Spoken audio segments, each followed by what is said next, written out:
En la reunión pasada,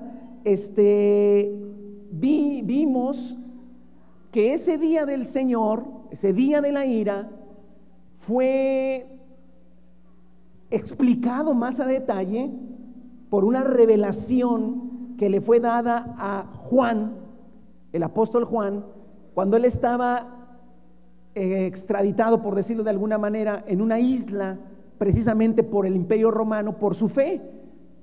Juan era el último apóstol que vivía en ese entonces, por el año 90, y entonces Juan recibe una revelación, y esa revelación se la da Jesucristo, y esa revelación está en el libro precisamente que lleva ese nombre, Revelación, que en nuestras Biblias aparece con el nombre griego de revelación, que es Apocalipsis.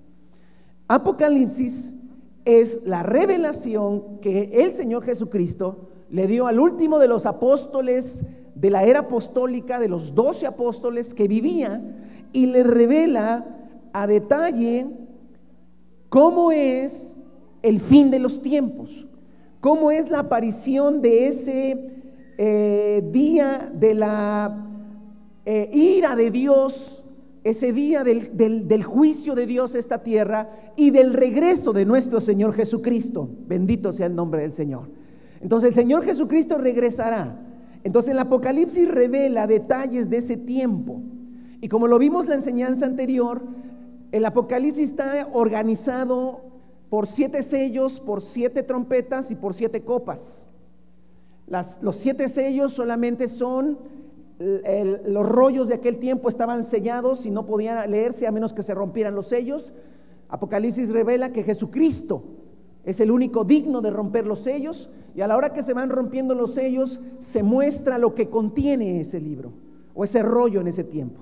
Ese libro contiene catástrofes, muertes, guerras, engaños religiosos, martirio de cristianos, persecuciones, día del Señor y el regreso de nuestro Señor Jesucristo.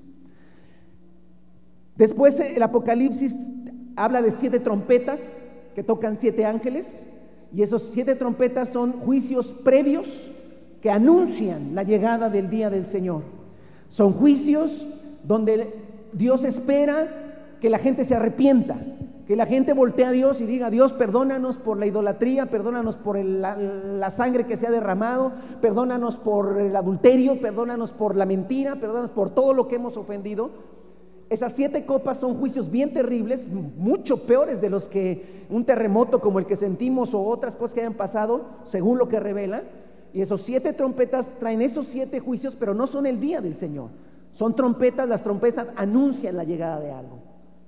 Después ya vienen las 7 copas, que son las copas de la ira del Dios Todopoderoso.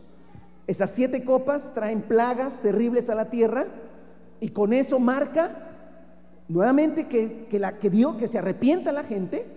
Pero cuando terminan esas 7 plagas, o esas 7 copas, el retorno de nuestro Señor Jesucristo a esta tierra, que esa es la esperanza de todos los cristianos, por lo menos del primer siglo, hermano, y de muchos otros siglos, y que también debe ser nuestra esperanza. El Señor Jesucristo regresará a esta tierra, porque Él es Rey de Reyes y Señor de Señores. Amén. Ahora, voy a seguir compartiendo algunas porciones de Apocalipsis. A grosso modo ya le di como todo el panorama y lo expliqué la vez pasada, pero cuando se toca la séptima trompeta, que ya es la final para que inicie el día del Señor, el juicio a esta tierra, usted lo va a leer, si usted va leyendo Apocalipsis, se va a detener en el capítulo 9, en el 11. Ahí dice: y se tocó la séptima trompeta, ¿sí? Yo quisiera que fuera, por favor, me acompañaran. Apocalipsis capítulo 11.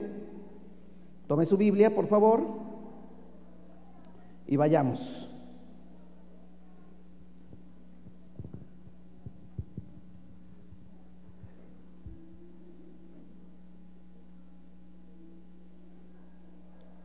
El versículo 15.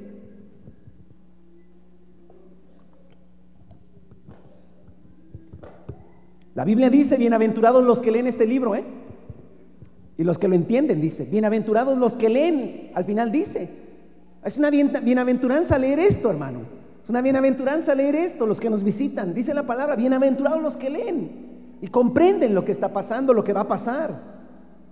Dice el versículo 15, tocó el séptimo ángel su trompeta y en el cielo resonaron fuertes voces que decían, el reino del mundo ha pasado a ser de nuestro Señor y de su Cristo.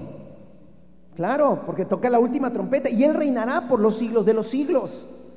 Los 24 ancianos que estaban sentados en sus tronos delante de Dios se postraron rostro en tierra y adoraron diciendo, Señor Dios Todopoderoso, que eres y que eras, te damos gracias porque has asumido tu gran poder y has comenzado a reinar. Las naciones se han enfurecido, pero ha llegado tu castigo. ¿Ve? Ahí está. Ya las trompetas anuncian el castigo. El momento de juzgar a los muertos y de recompensar a tus siervos los profetas, a tus santos y a los que temen tu nombre, sean grandes o pequeños, y de destruir a los que destruyen la tierra. Entonces se abrió en el cielo el templo de Dios y ahí se vio el arca del pacto, hubo relámpagos, estruendos, truenos, un terremoto y una fuerte granizada. Hermano, y ese es el preámbulo para que inicie el día del Señor. Pero si usted sigue leyendo, se va a encontrar el capítulo 12. Y el capítulo 12 no habla de las copas, hay un intermedio. Capítulo 12, 13 y 14 son un intermedio.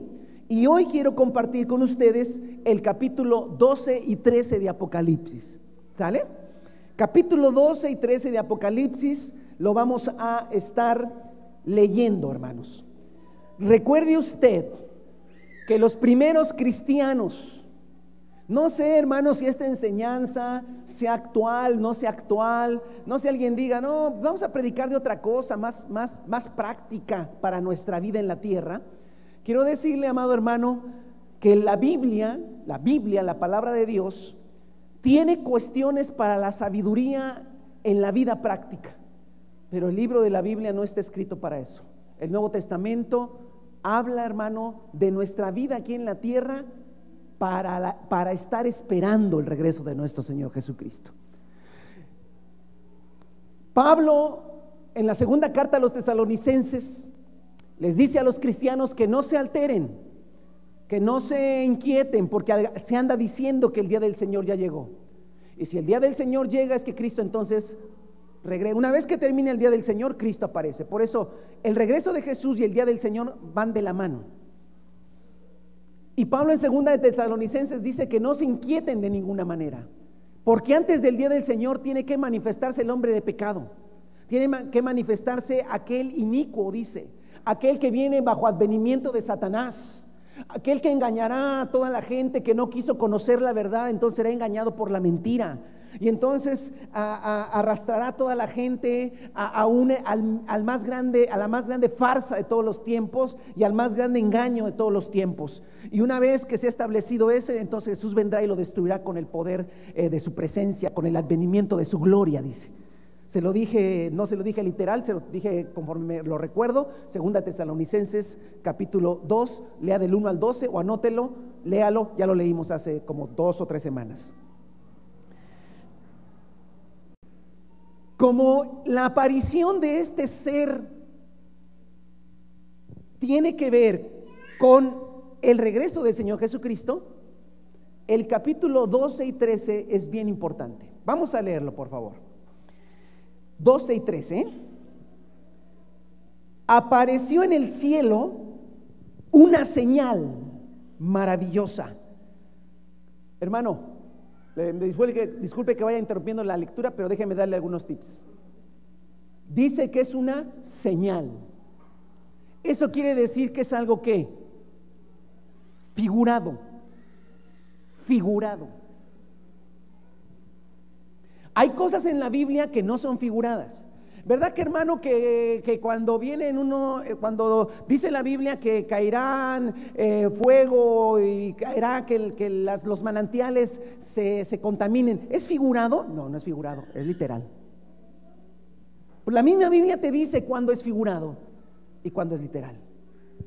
¿Sale? Dice el libro de Apocalipsis, bienaventurados los que oyen y entienden las palabras de este libro. Usted ya es bienaventurado de escucharlo, Pídale al Señor poderlo entender y la bienaventuranza está completa. Apareció en el cielo una señal maravillosa, una mujer revestida del sol, con la luna debajo de sus pies y con una corona de 2 estrellas en la cabeza. ¿Eso es literal, hermano? No, no es literal, es una señal, es una figura, es algo figurado que le quiere decir algo a Juan.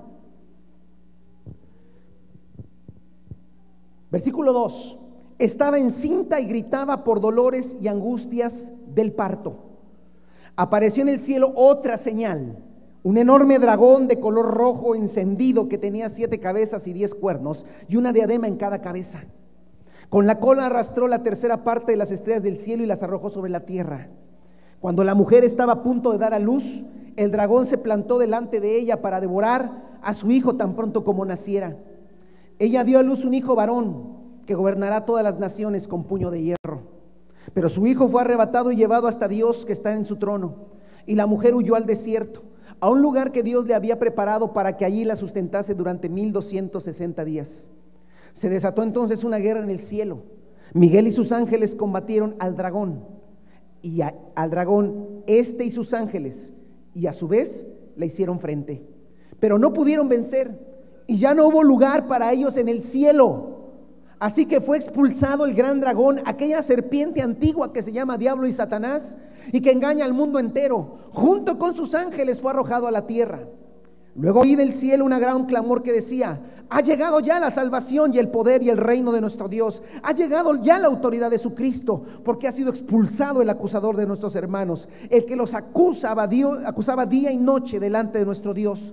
Ellos lo han vencido por medio de la sangre del Cordero y por el mensaje del cual dieron testimonio, y no valoraron tanto su vida como para evitar la muerte.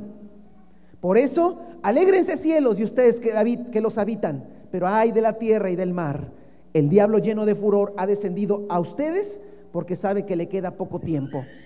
Cuando el dragón se vio arrojado a la tierra, persiguió a la mujer que había dado a luz al varón. Pero a la mujer se le dieron las 2 alas de la gran águila para que volara al desierto, al lugar donde serían sustentados durante un tiempo y mitad de tiempo, lejos de la vista de la serpiente. La serpiente, persiguiendo a la mujer, arrojó por sus fauces agua como un río, para que la corriente la arrastrara. Pero la tierra ayudó a la mujer. Abrió la boca y se tragó el río que el dragón había arrojado sobre sus fauces. Entonces el dragón se enfureció contra la mujer y se fue a hacer guerra contra el resto de sus descendientes, los cuales obedecen los mandamientos de Dios y se mantienen fieles al testimonio de Jesús. Capítulo 13. El dragón se plantó a la orilla del mar. Entonces vi que del mar subía una bestia, la cual tenía 10 cuernos y 7 cabezas. En cada cuerno tenía una diadema y en cada cabeza un nombre blasfemo contra Dios. La bestia parecía un leopardo, pero tenía patas como de oso, fauces como de león. El dragón le confirió a la bestia su poder, su trono y una gran autoridad. Una de las cabezas de la bestia parecía haber sufrido una herida mortal, pero esa herida ya había sido sanada. El mundo entero fascinado iba tras la bestia. Adoraba al dragón porque había dado autoridad a la bestia. También adoraban a la bestia y decían: ¿quién como la bestia? ¿Quién puede combatirla? A la bestia se le permitió hablar con arrogancia y proferir blasfemias contra Dios, y se le confirió autoridad para actuar 42 meses. Abrió la boca para blasfemar contra Dios, para maldecir su nombre y su morada y los que viven en el cielo. También se le permitió hacer la guerra a los santos y vencerlos, y se le dio autoridad sobre toda raza, pueblo, lengua y nación. A la bestia la adoraron todos los habitantes de la tierra, aquellos cuyos nombres no están escritos en el libro de la vida, el libro del Cordero que fue sacrificado desde la creación del mundo. El que tenga oídos, oiga. El que debe ser llevado a cautivo, a cautividad irá. El que deba morir a espada, a filo de espada morirá. En esto consisten la perseverancia y la fidelidad de los santos. Después vi que de la tierra subía otra bestia. Tenía 2 cuernos como un cordero, pero hablaba como dragón. Ejercía toda la autoridad de la primera bestia en presencia de ella, y hacía que la tierra y sus habitantes adoraran a la primera bestia, cuya herida mortal había sido sanada. También hacía grandes señales milagrosas, incluso la de hacer caer fuego del cielo a la vista de todos. Con estas señales que se le permitió hacer en presencia de la primera bestia, engañó a todos los habitantes de la tierra. Les ordenó que hicieran una imagen en honor a la bestia, que después de ser herida a espada revivió. Se le permitió infundir vida a la imagen de la primera bestia, para que hablara y mandara matar a quienes no adoraran a la imagen. Además logró que a todos, grandes y pequeños, ricos y pobres, libres y esclavos, se les pusiera una marca en la mano derecha o en la frente, de modo que nadie pudiera comprar ni vender, a menos que llevaran la marca, que es el nombre de la bestia o el número de ese nombre. En esto consiste la sabiduría. El que tenga entendimiento calcule el número de la bestia, pues es el número de un ser humano, 666. Yo sé que esto le da miedo. Me dice, ay mamita, predíquenos de la prosperidad, hermano, cómo podemos vivir mejor en esta tierra. No, hermano, vamos a siempre a estar leyendo todo lo que dice la palabra del Señor. Y esto es palabra de Dios. Y dice, bienaventurados los que leen y entienden el contenido de esta palabra profética. Amén. Entonces vamos a dar una pequeña explicación de esto, hermano, para que podamos entender. Como la séptima trompeta ha tocado y está a la puerta los juicios finales de Dios, tiene que aparecer en escena el anticristo. Hay muchísimas películas y muchísimas cosas en internet que yo le pediría que no hiciera caso. Muchas son fantasías, son cosas totalmente fuera de orden. Váyase a la Biblia y centre su corazón en lo que dice la Escritura. Tiene que aparecer el anticristo. Tiene que aparecer para cumplir una función de que, como la gente no quiere conocer la verdad, y la verdad no es lo que nosotros predicamos, la verdad es Cristo, y nosotros, si predicamos a Cristo, predicamos la verdad. Como no, la gente no quiere conocer la verdad, al final de los tiempos, no sé cuánto falte para eso, el mundo será engañado por la mentira y terminará adorando, como no quiso adorar a Jesucristo, como no quiere adorar al Dios verdadero, va a terminar adorando lo falso. Por eso en el capítulo número 12, vaya un poquito hacia atrás, por favor. En el capítulo número 12 comienza a hablar de una señal, una visión que tiene el apóstol Juan, y hay cuatro personajes o más, pero básicamente 4 personajes en esa visión, que es una figura. Una mujer es una figura, no es una mujer de carne y hueso, no es una mujer real, es una figura, lo dice, vi una señal, vi una figura, vi una representación, eso es lo que significa. Una mujer con ciertas características, un dragón, horrible por lo que se ve que se describe ahí, un varón nacido de esa mujer y el resto de su descendencia de la mujer. Y bueno, ahí en medio está Miguel y sus ángeles con los ángeles del dragón. Pero esos no necesariamente son personajes centrales. La mujer, el dragón, el varón y el resto de su descendencia. Ok. Si nosotros encontramos en la Biblia, no en nuestra mente, no, pues a mí me parece que es esto, no, en la Biblia,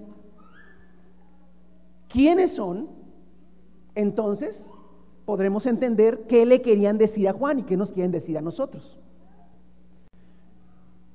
El dragón, quiero comenzar con el dragón, creo que está muy fácil, ¿no? Lo dice. ¿Dice quién es ese dragón o no? ¿En qué versículo? ¿En el 3? Dice que apareció un dragón con la cola arrastrada de tercera parte, etcétera. Y estaba a punto de, dice lo que hacía, ¿sí? Amén, muy bien. En el 9, se está estudiando la palabra, dice, fue expulsado el dragón, y luego ya nos dice quién es. aquella serpiente antigua, Génesis, no hay mucho que quebrarse la cabeza, que se llama Diablo y Satanás y que engaña al mundo entero. Ya. Entonces, hermano, ¿el diablo es un dragón? No. Es un ángel que se rebeló contra Dios, pero en esta figura, en esta representación, le pusieron una botarga para que me entienda, ¿no? De un dragón, porque su función o lo que hace es semejante a eso. Entonces ya descubrimos al primero, es el diablo. Okay. ¿Con cuál vamos más? ¿Qué le parece? Vámonos por los fáciles. El varón. A ver, el varón. El varón que nace. Dice, el dragón se plantó, estoy leyendo el 4, segunda parte, se plantó delante de ella para devorar al hijo tan pronto. Ella dio a luz un hijo varón. ¿Quién es ese hijo varón? ¿Quién será? Aquí mismo te lo dice. Es el que gobernará todas las naciones con puño de hierro. Y está citando el Salmo 2. Salmo 2. Y el Salmo 2 es un salmo que habla del ungido, del Mesías, que gobernará todas las naciones. ¿Quién es este hijo varón? Jesucristo. ¿Vale? Porque es una representación. ¿Vale? Nos queda la mujer y nos quedan los descendientes, los otros, el resto de sus descendientes. O sea, otros hijos. Ok, vamos a la mujer. Dice que la mujer estaba revestida del sol, con la luna debajo de sus pies y con una corona de 2 estrellas en la cabeza. Podemos imaginarnos 1000 cosas, pero no hay que imaginarse nada. Todo lo que habla Apocalipsis es lenguaje bíblico, lenguaje bíblico. Entonces, cuando tú te vas a Génesis 37, váyase por favor conmigo, rapidito, creo que es importante leer esto, porque es muy evidente, ¿sí? No tengo que hacer ninguna alegorización de nada, simplemente nos vamos a Génesis, capítulo ¿qué? 37, le pongo en contexto de lo que vamos a encontrar ahí. En Génesis 37 habla acerca de José el soñador, uno de los hijos, ¿sí?, de Jacob, uno de los descendientes de Jacob. Para ese entonces Jacob es nieto de Abraham. Abraham fue llamado por Dios para hacer un pacto y ser el padre de toda la descendencia. Luego vendría Isaac, luego Jacob, y Jacob tuvo 12 hijos que formaron las 12 tribus de Israel. José el soñador, que así se le conoce, él empezó a tener sueños de lo que Dios haría en su vida. Y uno de esos sueños está en el versículo 9. Y vea el lenguaje.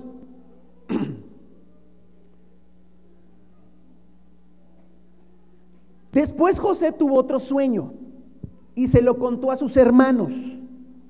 Tuve otro sueño en el que veía que el sol, la luna y 11 estrellas. ¿Le parece? Ahí está. Y 11 estrellas me hacían reverencia. Cuando se lo contó a su padre, a sus hermanos, su padre lo reprendió. ¿Qué quieres decirnos con este sueño que has tenido? Ojo, le preguntó, ¿acaso tu madre, tus hermanos y yo vendremos a hacerte reverencias? Órale, ¿cómo lo interpretó él? ¿Interpretó que él era el sol? O sea, Jacob interpretó que él era el sol, que su esposa era ¿qué? ¿Y que sus hermanos eran las qué? ¿Y por qué 11 estrellas vio José? Pues que él era la 12. Hermanos, se representa en una figura al pueblo de Dios, al pueblo de Dios, a los descendientes de Abraham, a los descendientes de Isaac, a los descendientes de Jacob. Esa mujer es una representación de los descendientes de Abraham, Isaac y Jacob. Son la representación del pueblo que Dios se ha provisto en la tierra para manifestar su nombre. ¿Está bien? Es el pueblo de Israel, pero ojo por favor, no estoy hablando de la nación, sino el pueblo espiritualmente Israel, que mucho tiempo fue la nación de Israel, pero que una vez que Cristo vino y ellos rechazaron, esto es un tema que ya lo hemos platicado muchísimas veces, se abrió la puerta para que los gentiles, que antes no éramos pueblo, viniésemos a ser pueblo, que antes éramos extranjeros, ahora viniéramos a ser de la familia de Dios. Eso representa al pueblo de Dios. Hay muchísimas otras citas, Isaías 26, Isaías 66, Isaías 54, no terminaría, donde ya habla literalmente de Dios, habla de la nación o del pueblo de Israel como una mujer, con una mujer y hasta a veces con dolores de parto. ¿Vale? Ya no me quiero extender en esto porque se me va el tiempo, pero ahí se lo dejo. Isaías 26, 17 al 18, Isaías 66, me parece que es del 7 al 13, Isaías 54 del 1 al 12, hablan acerca de Israel como una mujer. ¿Vale? ¿Israel es una mujer? No, es un lenguaje figurado. Regrésese a Apocalipsis, por favor. Bueno, ya entonces tenemos tres personajes, ¿no? Tenemos el personaje de la mujer, tenemos el personaje del varón, tenemos el personaje del dragón, y nos falta checar el personaje o los personajes que se le llaman el resto de su descendencia. Vale, vamos. Ahora, bueno, vamos, eso está al final del capítulo está. ¿Quiénes son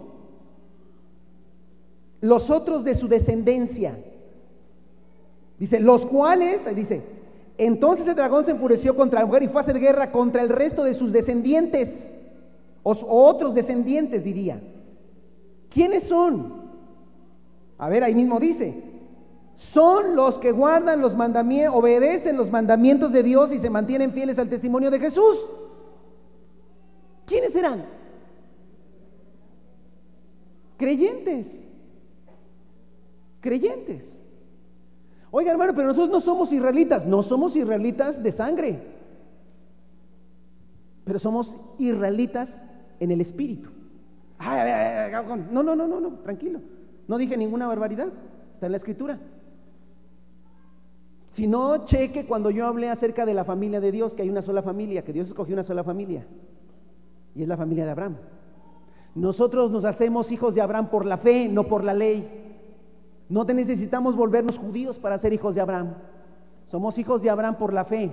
Gálatas capítulo 3, capítulo 4, capítulo 5. Léalo, hermano. Ya lo hemos explicado muchas veces. Oiga, hermano, entonces el capítulo 12 no está hablando de la Virgen María. No está hablando de la Virgen María por una sencilla razón. Porque es una señal,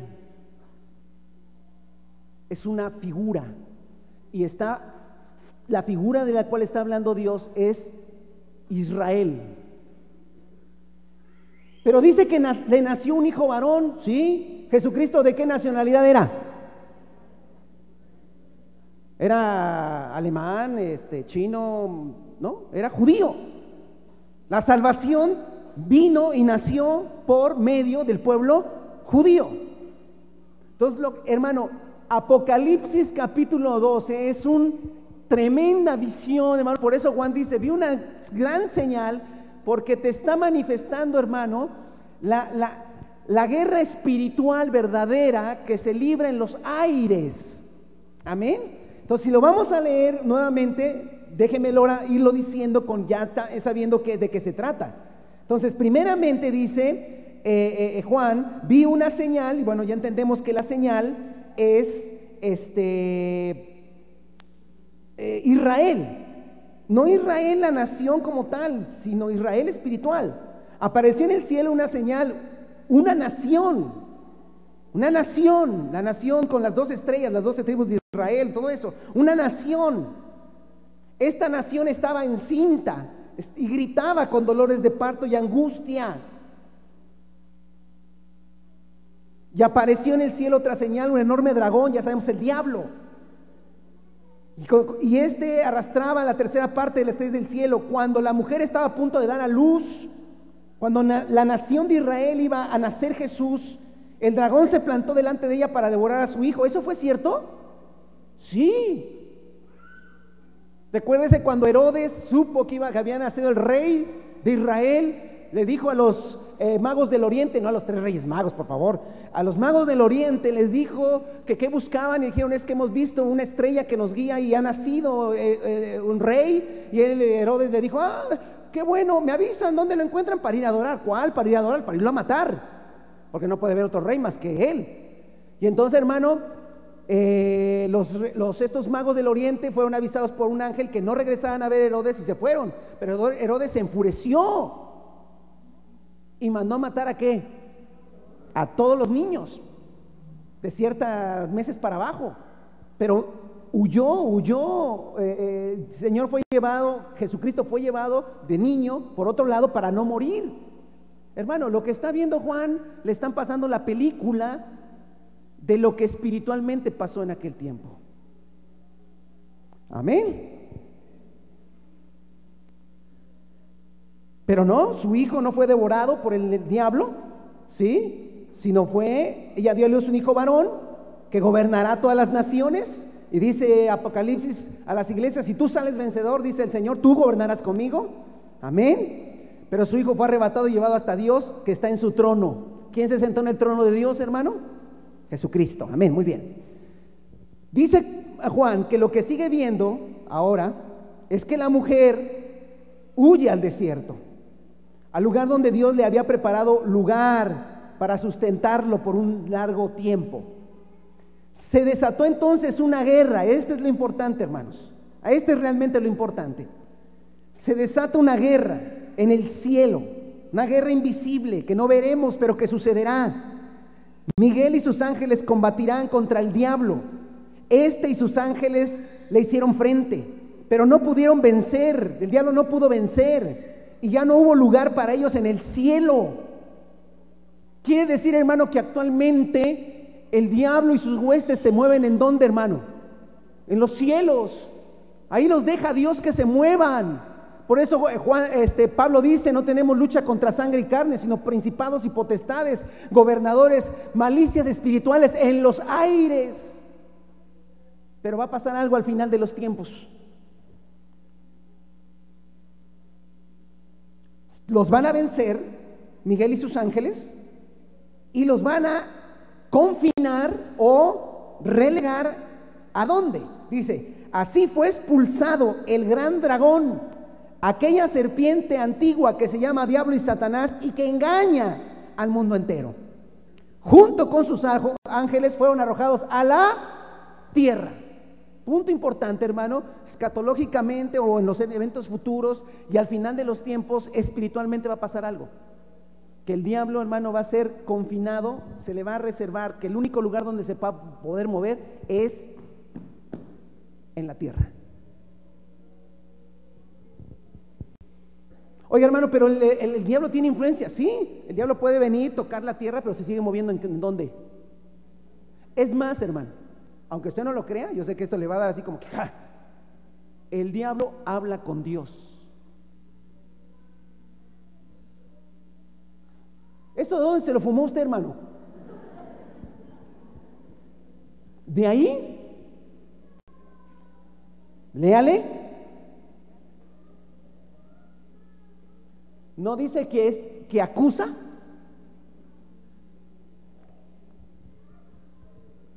Dice, ha llegado la salvación, el poder y el reino de nuestro Dios, porque ha sido expulsado el acusador. Los acusaba día y noche delante de nuestro Dios. O sea que todo lo que tú haces, hermano, el diablo corre a decirle a Dios lo que estás haciendo. Y te acusa, ¿eh? ¿Ya viste? ¿Ya viste cómo? ¿Ya vi? No te ama, no te ama. Lo mismo que Job, no te ama porque le das.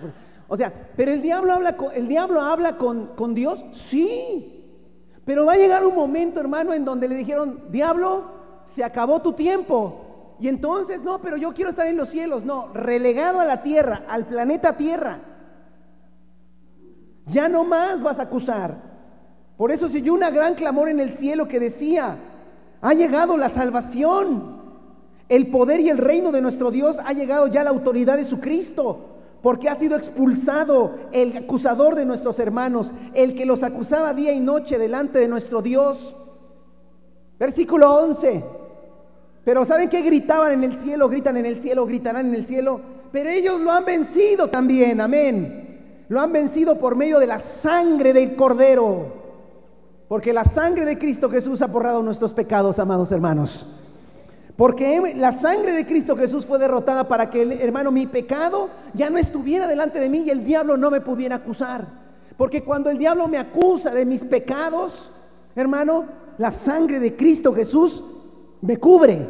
Y entonces no hay pecado sobre mi vida, no porque yo sea bueno, sino porque la sangre de Jesucristo me cubre y eso me da la victoria. Amén. Y también te la da a ti, hermano, si tú has creído en Jesucristo y has tomado el sacrificio de Jesús y su resurrección como el medio de salvación. Aquí dice, ellos lo han vencido por la sangre del Cordero.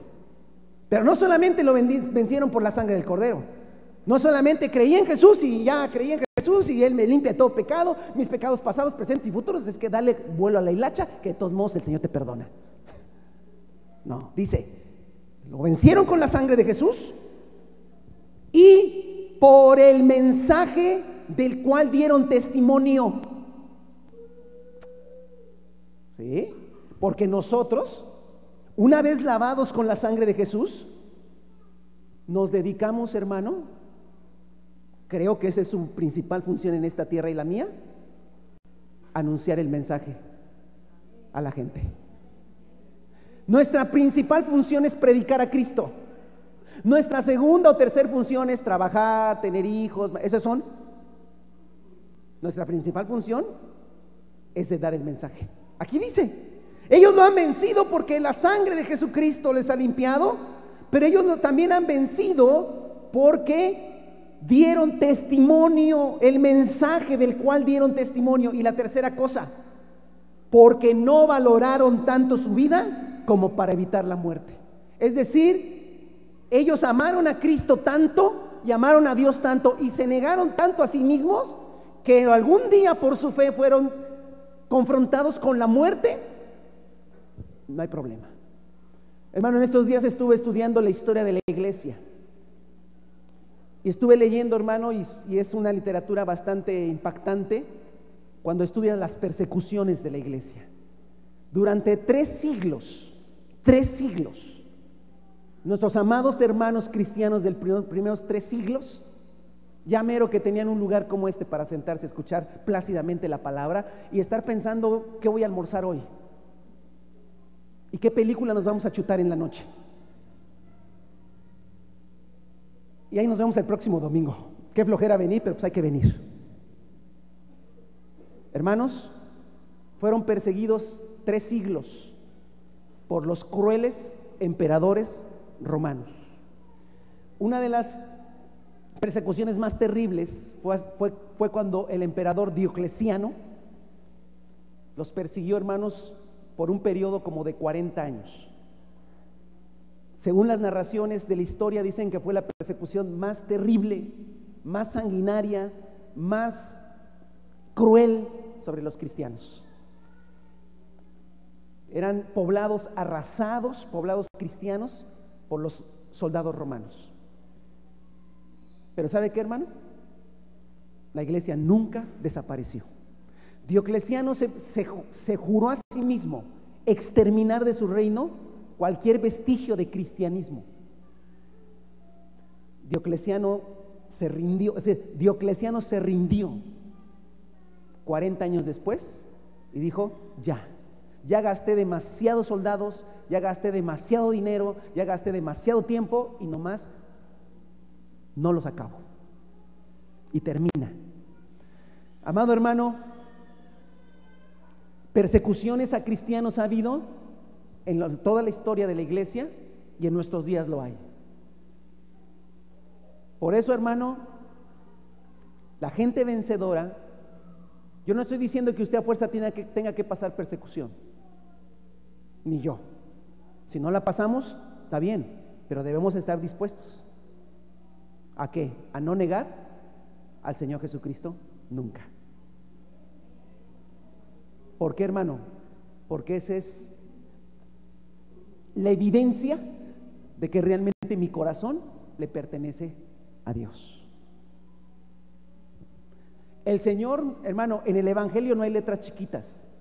No dice: cree en el Señor Jesucristo, serás salvo tú y tu casa, y nadie te va a molestar, y vas a prosperar, y vas a ser muy feliz, y vas a hacer lo que se te pega la gana, ¿verdad? Y vas a vivir como tú quieres, pero ya tienes un cheque en blanco de que irás al cielo.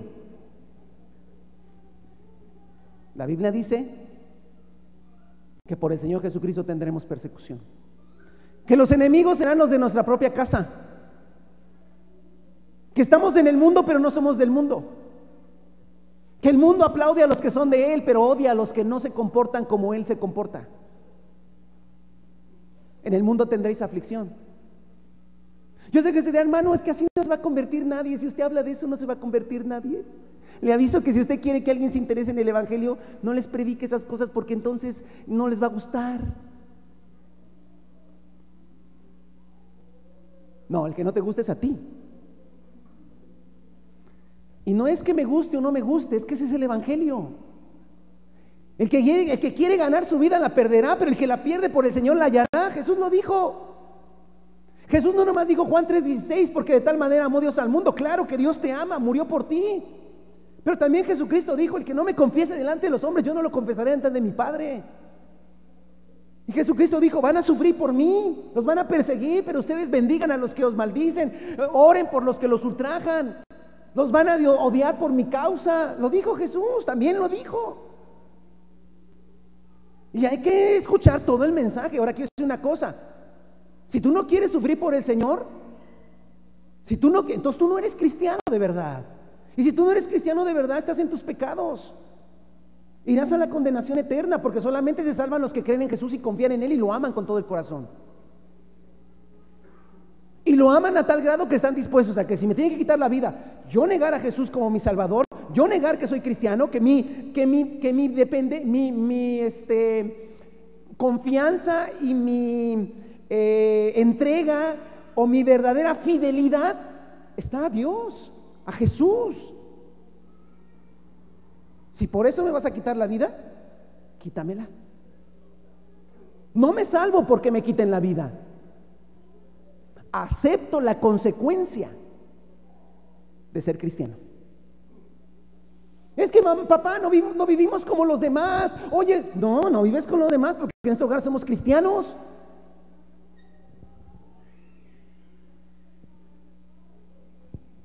Hermano, este ha sido el Evangelio siempre, toda la vida.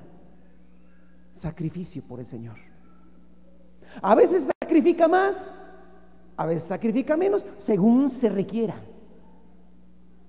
Pero tú y yo debemos estar dispuestos a sacrificar lo que todo. Si te lo piden todo, y si no te lo piden todo, lo que te pidan. Amén. Este es el Evangelio, hermano. Yo sé que no es el Evangelio que a todas las masas le guste y que toda la gente diga: wow, qué bonito. No es el Evangelio bonito, pero es el Evangelio.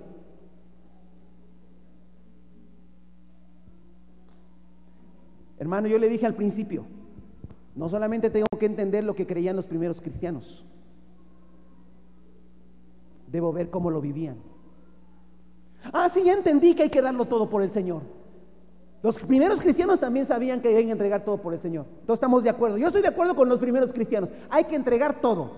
Segundo, ellos lo entregaban todo. Ay, pero es fanatismo, ¿no, hermano? A mí se me hace que eran medios fanáticos. Ellos lo entregaban todo.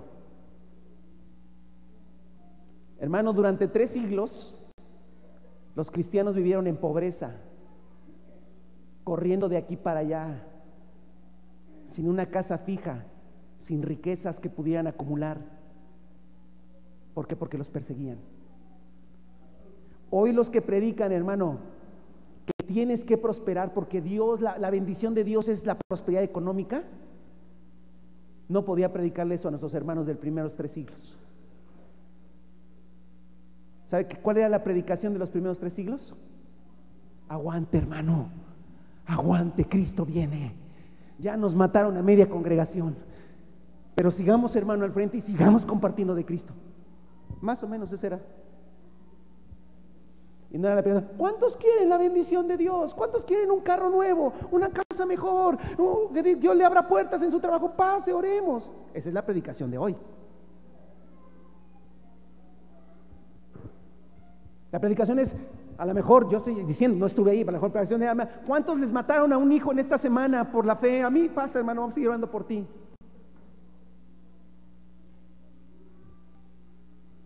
Más o menos. Y no, yo ya no asisto a la congregación porque le dije al pastor que orara por mi niño que cumplió 3 años y no oro por él. ¿Ve cómo son baratijas a veces? Por no decir otra palabra que luego se me salen y no está bien. No, es que el pastor no oró por mí porque mi niña cumplió 18, 21, terminó la carrera y no oraron. Pues, hermano, ¿eso qué?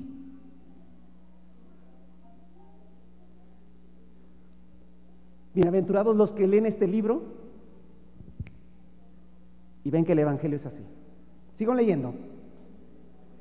Cuando el dragón se vio arrojado en la tierra, dice: por eso, porque el diablo ha sido confinado a la tierra, alégrense cielos y ustedes que lo habitan y los que lo habitan, pero ay de la tierra y del mar, el diablo lleno de furor ha descendido a ustedes, porque sabe que le queda poco tiempo. Cuando el diablo se ha confinado a la tierra, ahí estará lleno de ira, lleno de enojo en la tierra, poco tiempo. 13. Cuando el dragón se vio arrojado a la tierra, persiguió a la mujer que había dado luz al hijo varón, perseguirá a la nación de Israel. Pero a la mujer se le dieron las 2 alas de la gran águila para que volara al desierto y fuera guardada. Va a querer perseguir a Israel, pero no va a poder. No va a poder destruirla. Pero escuche lo que dice el 15. La serpiente persiguió a la mujer, arrojó fauces, pero la tierra la ayudó.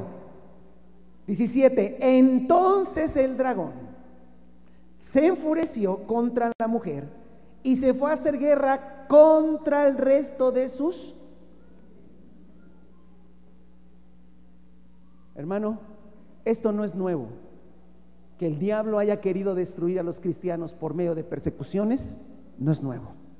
Y el diablo, lleno de ira, volverá a perseguir a los que guardan los mandamientos de Dios, no los mandamientos de la ley, sino los mandamientos del reino de Dios. Amén. Porque los que estamos en Cristo hemos nacido de nuevo y tenemos la fuerza del Espíritu Santo y vivimos la ley de Dios no por letra, sino porque está acá escrita en nuestro corazón. Ojo, ¿quiere conocer las leyes del reino de Dios? Mateo 5, 6 y 7. No para que diga: ya lo leí, lo tengo que hacer. No lo vas a poder hacer si no naces de nuevo. Pero si tú naces de nuevo por el poder de Dios, en tu entrega el Espíritu Santo te dará la fuerza para vivir lo que dice Mateo 5, 6 y 7. Aquí dice: se fue a hacer guerra contra los que obedecen los mandamientos de Dios, de su reino, y se mantienen fieles al testimonio de Jesús. Es decir, el diablo todavía perseguirá más cruelmente a los cristianos que todavía estén en la tierra predicando la palabra, aún en esos tiempos finales. Porque Dios siempre tendrá a alguien para predicar su palabra en los momentos que sean. Ay, hermano, ¿seré yo? ¿Serán nuestros hijos? ¿Serán nuestros nietos? ¿Serán los nietos de los bisnietos? Ay, no, yo entonces yo no voy a tener hijos. No, ya no voy a tener hijos, hermano, porque mis hijos entonces van a sufrir.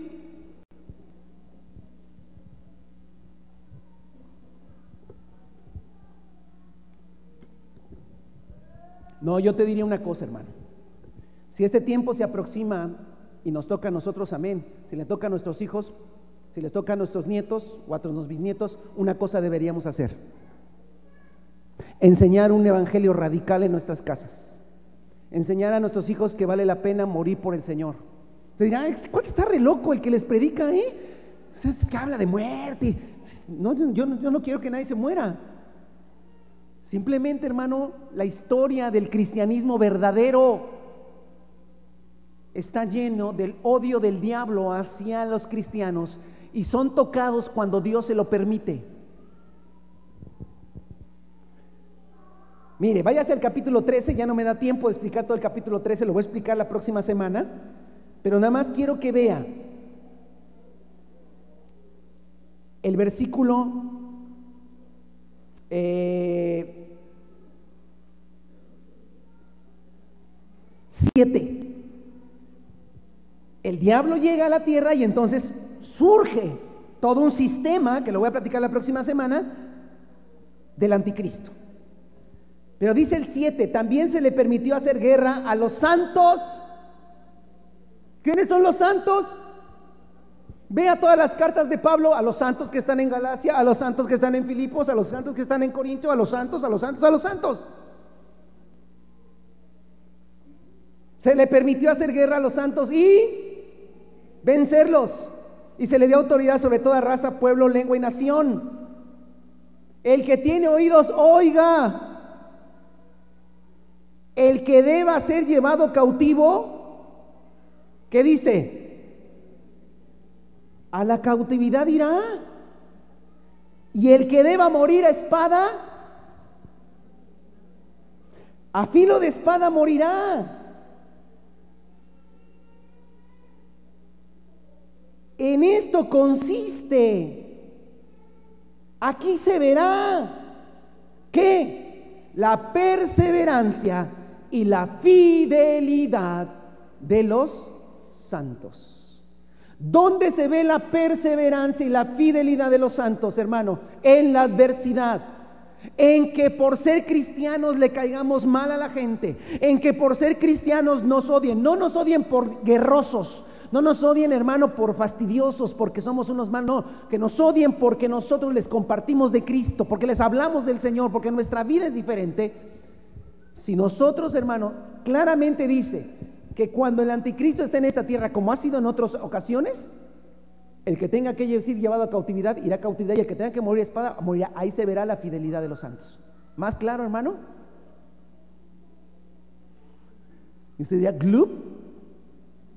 ¿En qué me metí? Te metiste en la vida eterna, que vale más que la vida de esta tierra. No, es que a mí me gusta el evangelio, pero para acá, para la tierra, hermano. Ah, bueno, si te gusta para acá, para la tierra, entonces no es el evangelio. Vivirás viviendo como los demás y haciendo lo que los demás hacen, con la ilusión de que irás, cuando en realidad tu corazón está aquí. Quiero, por favor, que me acompañe para terminar a Mateo 24. Dejo hasta ahí, hermano, este estudio que estamos teniendo del Apocalipsis, y quiero que vaya a Mateo 24.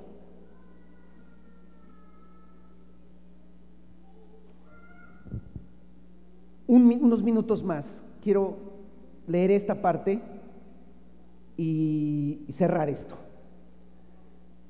Quiero que leamos Mateo 24 a partir del versículo permítame, por ahí del 40 más o menos, ahorita le digo. Amén. 36 en adelante.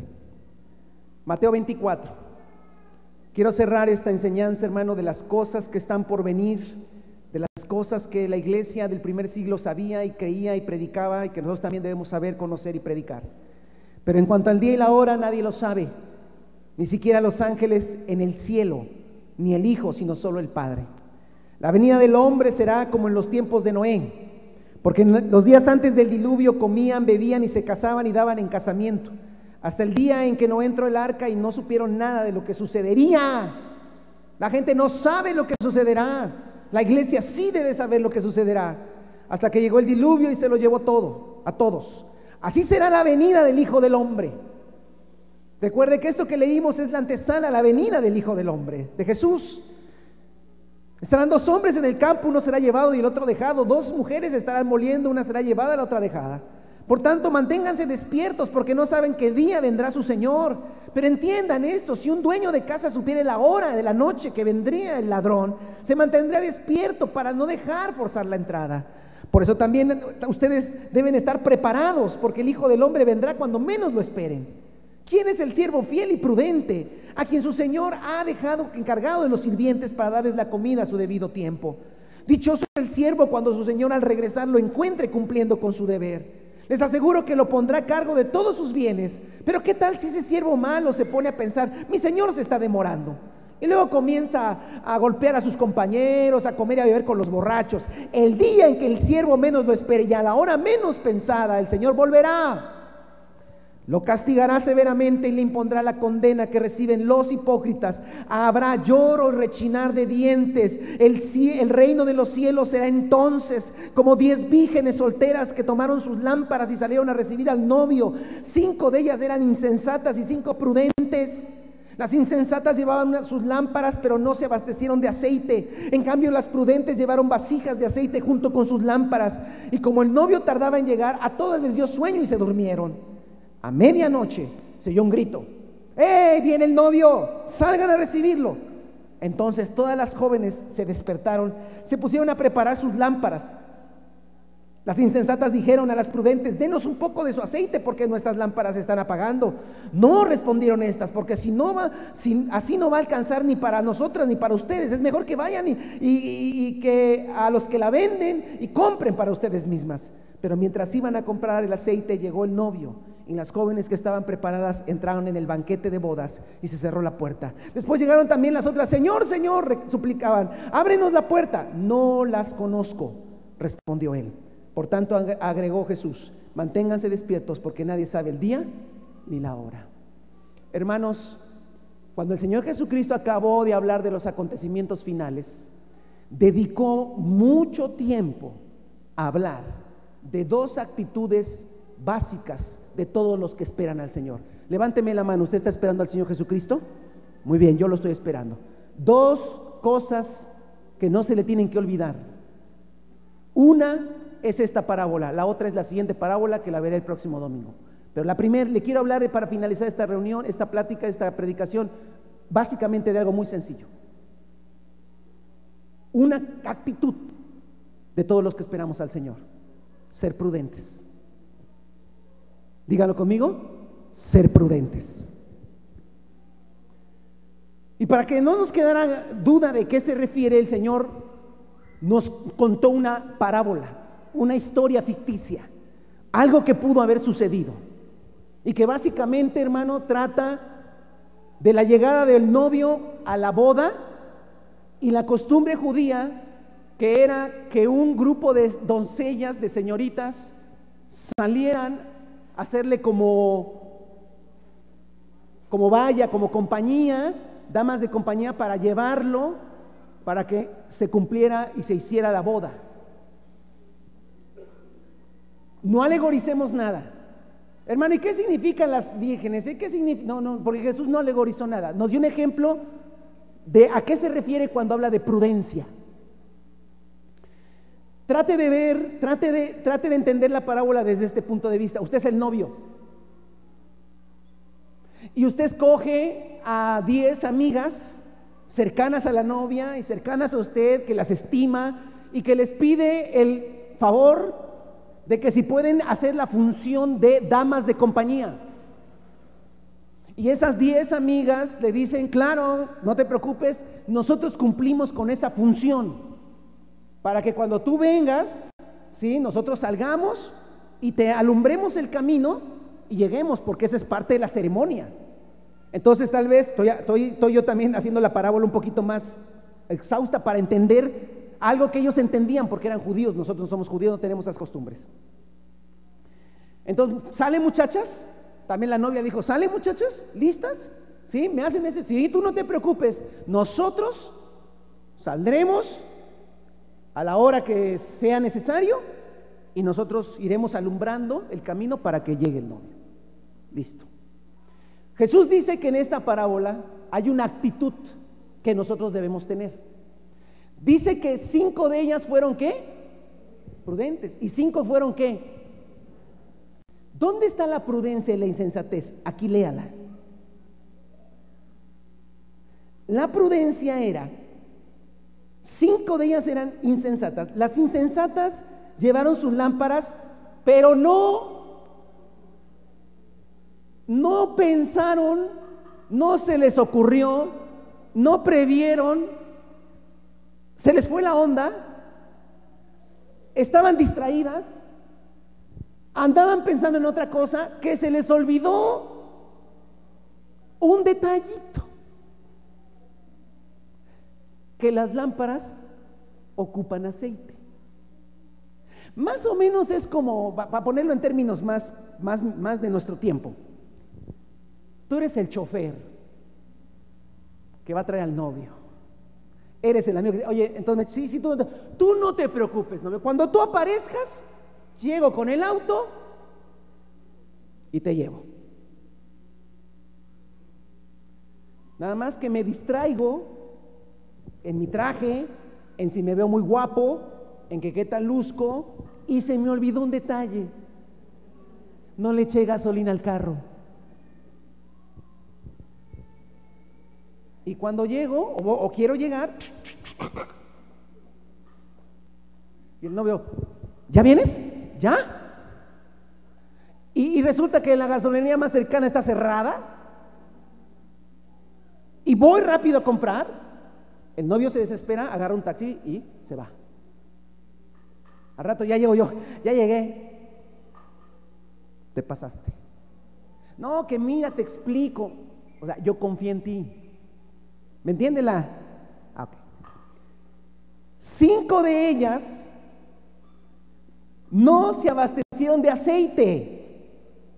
En cambio, las prudentes sí estaban en la jugada, sí estaban responsablemente previendo que no faltara nada para la función que se les había asignado. Era importantísimo lo que ellas iban a hacer, y habían dado su palabra al novio de que ellas funcionarían para lo que les dijeron. Y entonces 5 de ellas dijeron, pues me llevo mi lámpara, que lo tengo que usar en la procesión o cuando vengamos, y me voy a llevar un buen tanto de aceite por cualquier cosa, porque no puedo fallar. En cambio las otras, la vida, ¿qué importa? ¿Tiene la lámpara? Pues creo que ahí anda la lámpara, pero no importa. ¿Me entiende? En cambio las otras estaban ¿qué? Listo, la lámpara, aceite, listo, todo listo. ¿Por qué? Me pidieron que hiciera esto y voy a dedicar todo mi entendimiento a esto. Cuando uno lee la parábola, uno piensa que ser prudente es ser envidioso, porque vamos a seguir leyendo. En cambio, las prudentes llevaron vasijas de aceite, junto con sus lámparas. Y sale la casualidad que el novio tarda en llegar. Y a las 10, ¿qué?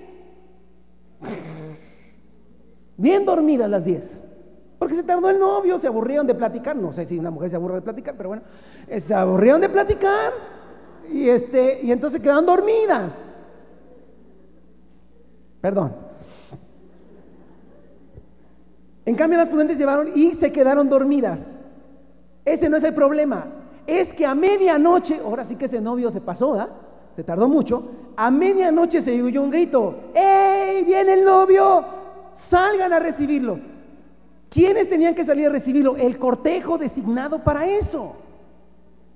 Salgan a recibirlo, muchachas. Es su momento. Es el momento que ustedes actúan. Es el momento que ustedes salen en escena.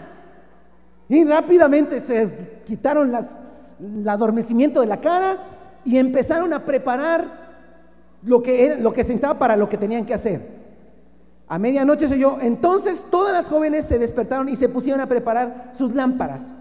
Las insensatas se dieron cuenta que había un pequeño problema, que el aceite se estaba ¿qué? Terminando. Y dijeron: denos un poco de su aceite porque nuestra lámpara se está apagando.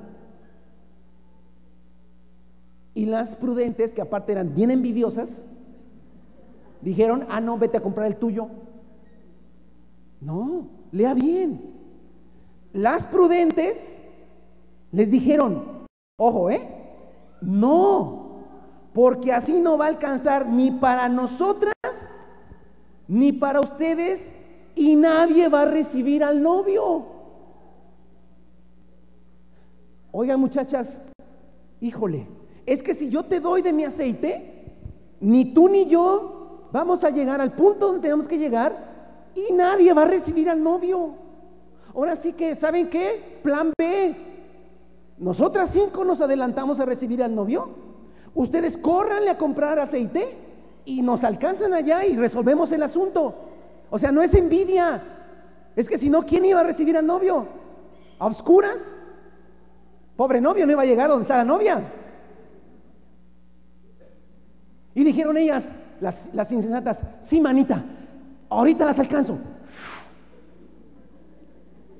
Se fueron a comprar aceite. No encontraron abierto a la medianoche, tal vez estaba cerrado, ni Oxxo sabía. Y se fueron.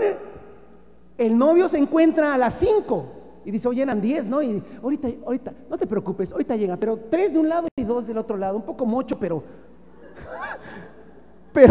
ahí está, porque iban 5 de un lado y 5 del otro. Pues 3 y 2, pero bueno, tú que estás más gordita, ponte de aquel lado y ya parece que somos 3 y 3. Y bueno, ya el novio, a ver, ¿a ti te gusta que planeaste tu boda, que planeaste todas las cosas y a la hora de la hora te salga con que no llegó? Digo, a alguno le ha pasado eso, perdónelos, pero se siente horrible. Y entonces el novio, obviamente, se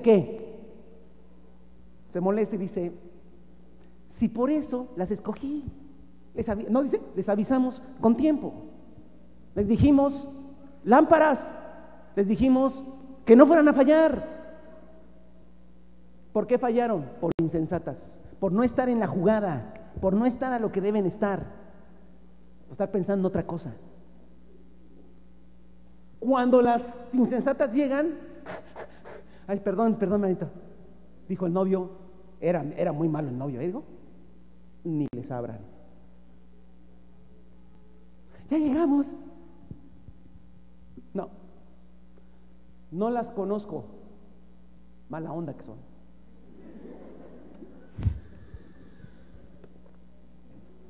Pero es que mira, queremos explicar que me distraje un poco, tenía varias cosas que hacer y se me olvidó el aceite. No. Hermano, no hay que alegorizar. ¿Qué es el aceite? ¿Qué es la lámpara? ¿Qué es el novio? ¿Quién es? No, es que la parábola no es para alegorizar nada. La parábola te está diciendo: amado hermano, levántame tu mano. ¿Tú estás esperando al Señor Jesucristo? Ok. Espéralo de verdad. Espéralo. No te distraigas. No digas: sí, o sea, yo sí espero al Señor Jesús.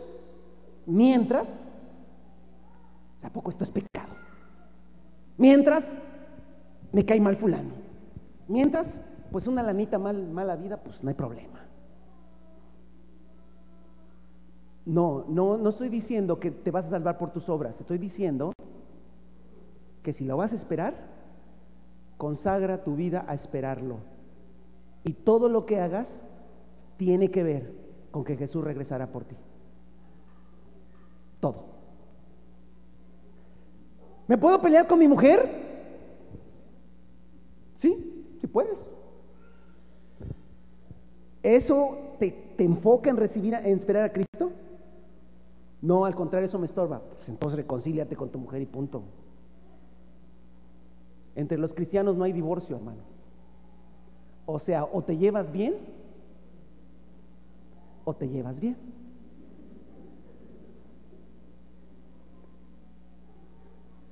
Hermano, pero yo sí, no hay divorcio, hermano. Jesús dijo que no hay divorcio. Y en el reino de Dios no hay divorcio. Entonces, el punto nada más es este, hermano. Te contrató el Señor Jesús para esperarlo. ¿A qué te vas a dedicar? A esperarlo. Y todo lo que hagas tiene que ver con tu espera. O sea, yo puedo hacer esto, pero yo estoy esperando al Señor y no puedo dedicarme a hacer cosas que me estorban. Amado hermano, Jesucristo dijo: si no perdonas, no serás perdonado. Es una insensatez, es una barbaridad, es una necedad guardar 5 minutos de rencor.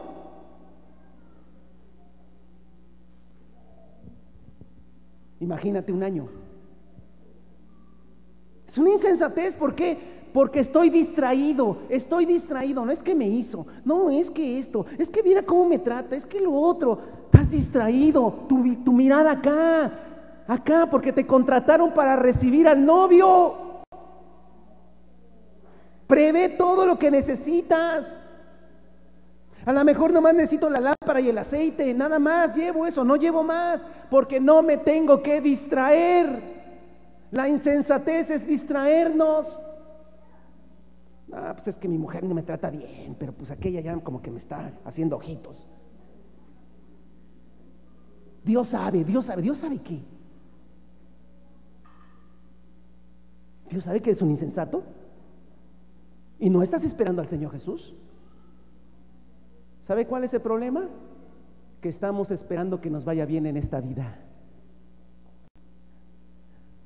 Una buena casa, un buen coche, una buena diversión, una buena comida, una esposa que me ame, que me sirva todo y que aparte no se envejezca y que todo esté acomodado como yo quiero.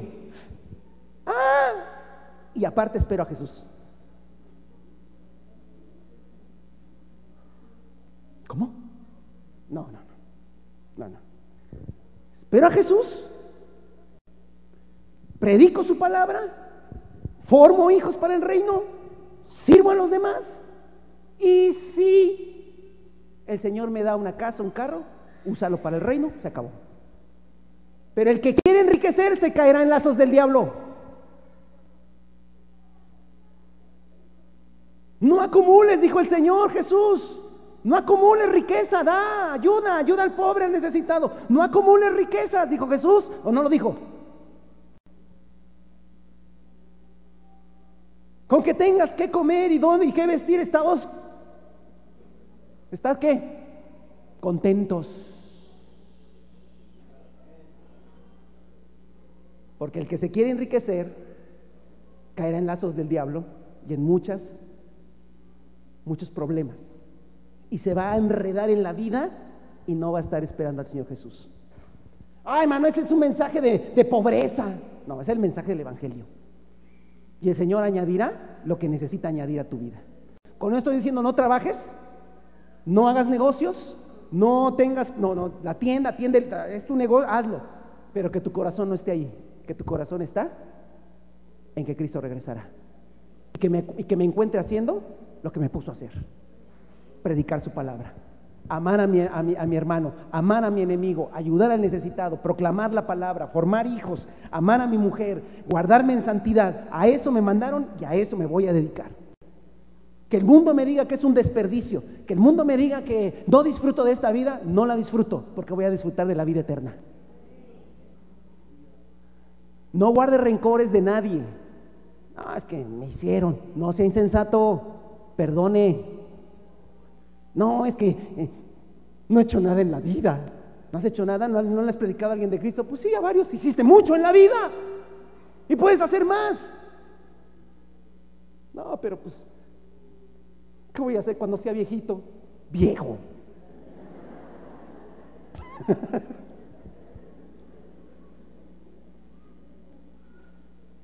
Calvo y pelón. ¿Y eso importa? Ah, sí, porque ya estoy viejo.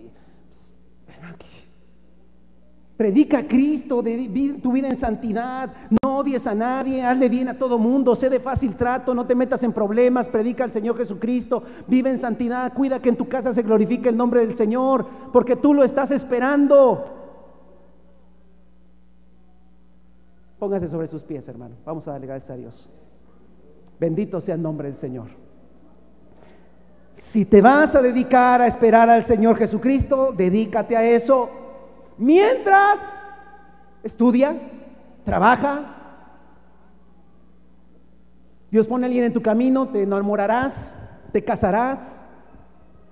Pero no hagas de tu trabajo, ni de tu noviazgo, ni de tu matrimonio, ni de tus hijos, ni de tu empresa, tu Dios. Son simplemente cosas que te vinieron y está bien, administralas. Pero tu entendimiento y tu visión estás esperando al Señor Jesucristo.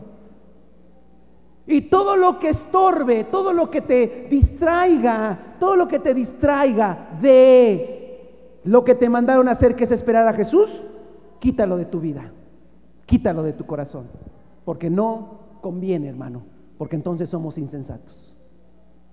Si no te has entregado al Señor con todo tu corazón, hazlo. No hay salvación fuera de Jesucristo. No hay salvación. Y si tú ya conoces al Señor Jesucristo, entrégate de todo corazón. Que no tienes lo que a lo mejor crees necesitar, está conforme, pero sigue trabajando, esperando la voluntad de Dios. Pero no te desvivas, no te sientes tú y tu esposa a decir: esposa, mira, seguimos aquí con una casa muy humilde, sueldo muy humilde, somos unos perdedores. ¿Quién te dijo eso? El mundo. Esposa, estamos aquí en esta casa, estamos juntos, estamos en paz, amamos al Señor Jesucristo, vendrá pronto por nosotros. Disfrutemos de nuestra casa, disfrutemos de la comida sencilla que nos da el Señor. Oremos y démosle gracias a Dios. Amén, Señor, gracias. Y te esperamos, Señor. Mientras, aquí estamos. Porque nosotros, hermanos, somos peregrinos y extranjeros en este mundo. El reino de Dios no es de este mundo. Somos del reino celestial. Vamos a orar a Dios, hermanos.